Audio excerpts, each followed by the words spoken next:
Lead দেন কেউ ভিতরে একটা লিড দেন।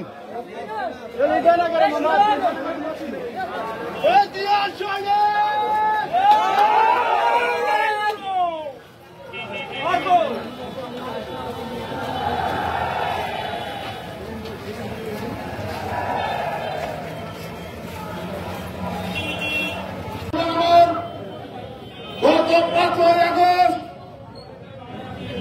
16 বছর প্রায় শাসন করে স্বৈরাচার মুক্ত করেছে বাংলাদেশের ছাত্র জনতা।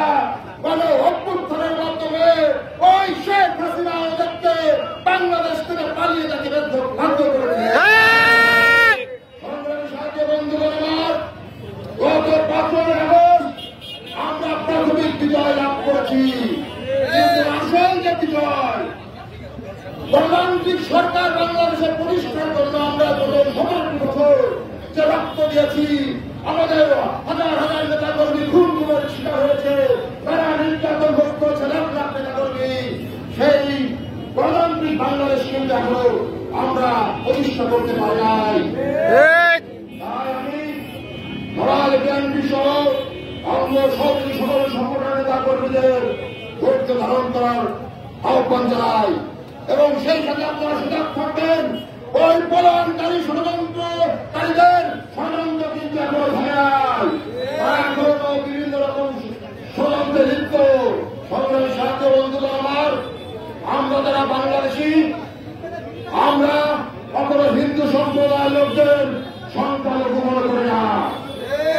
এই হিন্দু সম্প্রদায়ের লোকদের সংখ্যালঘু বলে হচ্ছে আওয়ামী লীগ, কারণ সংখ্যালঘু বলে হিন্দু ভাইদের মন মানসিকতা দুর্বল করে তারা ফায়দা করতে চায়, তারা মনে করে জুলুম নির্যাতন করে হিন্দুদের ভোট ব্যাংক তারা কেড়ে নিতে চায়।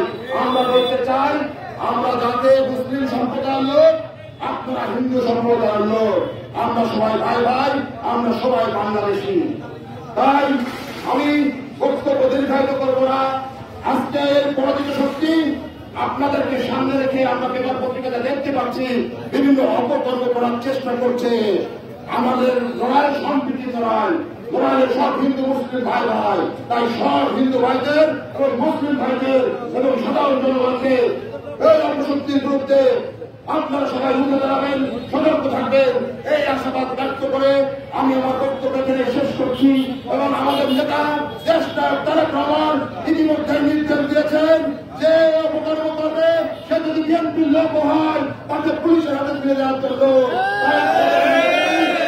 যদি থাকেন বিএনপির কোন লোক কোন চাঁদাবাজি করছে, সন্ত্রাসী করছে, আমাদের জেলা বিএনপিকে জানাবেন, অবশ্যই আমরা তাৎক্ষণিকভাবে সাংগঠনিক এবং প্রশাসনিক ব্যবস্থা আমরা করবো।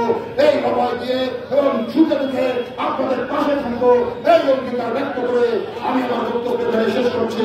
আল্লাহ হাফেজ। বাংলাদেশ জিন্দাবাদ, বাংলাদেশ জাতীয়তাবাদী দল জিন্দাবাদ, শহীদ প্রেসিডেন্ট জিয়া রহমান, দেশ নেত্রী বেগম খালেদা জিয়া জিন্দাবাদ, তারেক রহমান জিন্দাবাদ।